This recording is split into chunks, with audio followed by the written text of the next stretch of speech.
Welcome to this explainer, everyone. Okay, today we are tackling a massive, honestly, kind of painful but incredibly relatable topic. We're going to explore exactly why you might struggle to take action despite constantly dreaming of success. You know the exact feeling, right? You imagine this better life. You know literally exactly what you should do to get there, yet somehow you never actually start.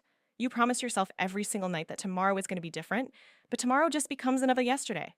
Well, if that sounds like you are in exactly the right place. Let's dive right into this with a question. What if you aren't actually lazy? We've all promised ourselves that tomorrow will be different, and man, we beat ourselves up when it isn't. But if you're stuck in this endless cycle of inaction, I really want you to reconsider that label you've given yourself. Because the real issue here isn't laziness, it's something much, much deeper. And once we unpack it, your entire approach to your goals is going to completely change. So let's start with section one, the laziness myth, because psychology actually paints a completely different picture here. Parents, teachers, society, they love to slap the lazy label on you when you aren't being productive, right? We hear it all the time. But let's actually compare a truly lazy person with you. A truly lazy person is perfectly content just becoming one with their couch.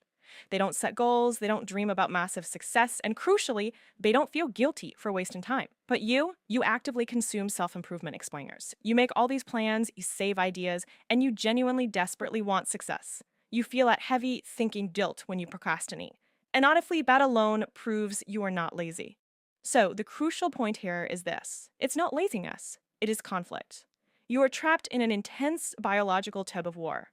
Your conscious mind, the part of you that plans for the future, absolutely wants success, growth, and achievement. But your primitive brain, it is hardwired to crave comfort.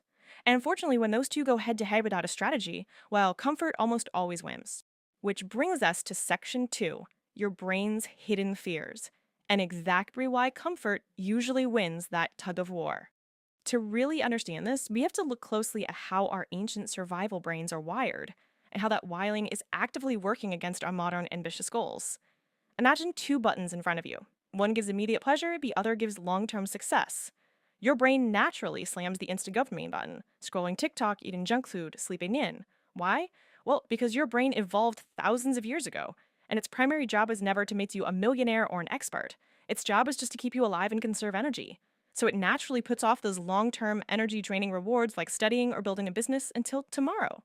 But dopamine isn't the only culprit here.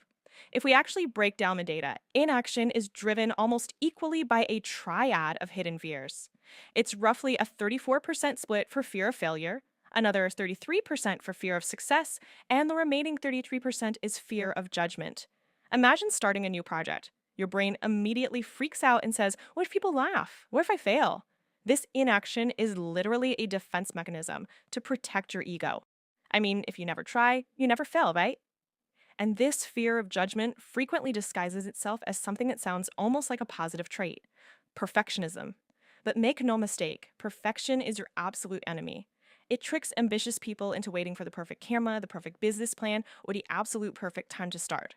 But spoiler alert, perfection never arrives. Every successful creator, every expert started out being absolutely terrible at what they do. And that perfectionism leads directly into section three, the motivation trap: why you can't wait to feel ready. The biggest pitfall is this widespread belief that we have to wait for a magical, overwhelming surge of motivation before we can possibly take any action. But relying on motivation is a trap because, as this brilliant metaphor goes, motivation is exactly like the weather. Sometimes it's incredibly sunny and you feel like you can literally conquer the world, and other times, it just disappears for weeks without any warning. You absolutely cannot build a successful life on something so flimsy. So instead of hoping to wake up and just magically feel inspired, the most successful people build structured systems.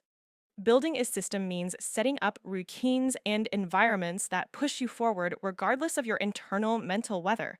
It's the stark difference between saying, "I'll start when I feel ready," and saying, "I will do this specific task at this specific time."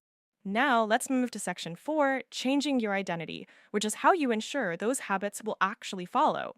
To build systems that actually stick and don't just, fade away after a week, we have to fundamentally shift how we view our own goals and, more importantly, ourselves. Most people focus entirely on end goals. I want to get rich or I want to lose weight. But to create real, lasting change, you need to stop focusing purely on those outcomes and start changing your identity to become the type of person who takes action. Instead of wanting to lose weight, tell yourself, I'm someone who exercises. Instead of wanting to write a book, say, I'm someone who finishes what I start. When you adopt the identity, the habits just follow automatically. So, how do you actually prove this new identity to yourself? You're a progression of small wins.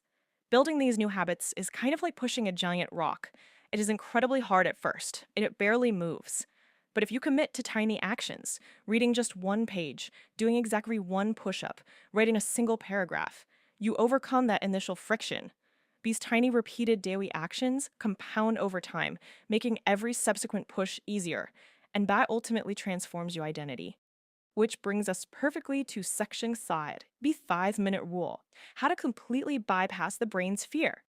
Okay, so how do we actually take that very first tiny step when our brain is fiercely resisting us and screaming for comfort? We use a specific psychological tool called the 5-minute rule. Psychologists highly recommend this incredibly low friction framework. The rule is ridiculously simple. You commit to working on a task for just 5 minutes. That's it. Anyone, no matter how tired or uninspired, can commit to just 5 minutes.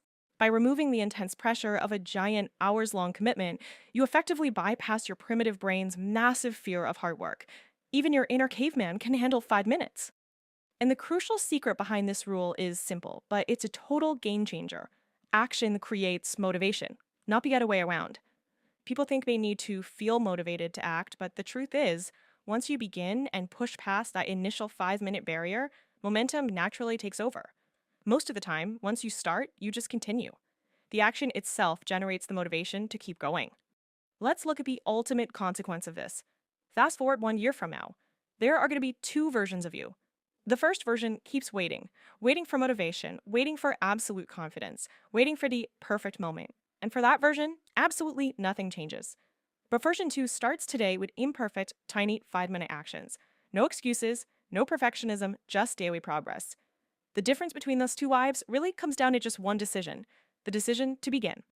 Which brings us to the end of our explainer today, and I have a very important question to leave you with. Remember, you aren't lazy. You are simply trapped between the comfort of your primitive brain and the massive scale of your modern dreams. So ask yourself, what is the one tiny, imperfect 5-minute action you will take right now to begin changing your life? Because your future doesn't start tomorrow, it starts today.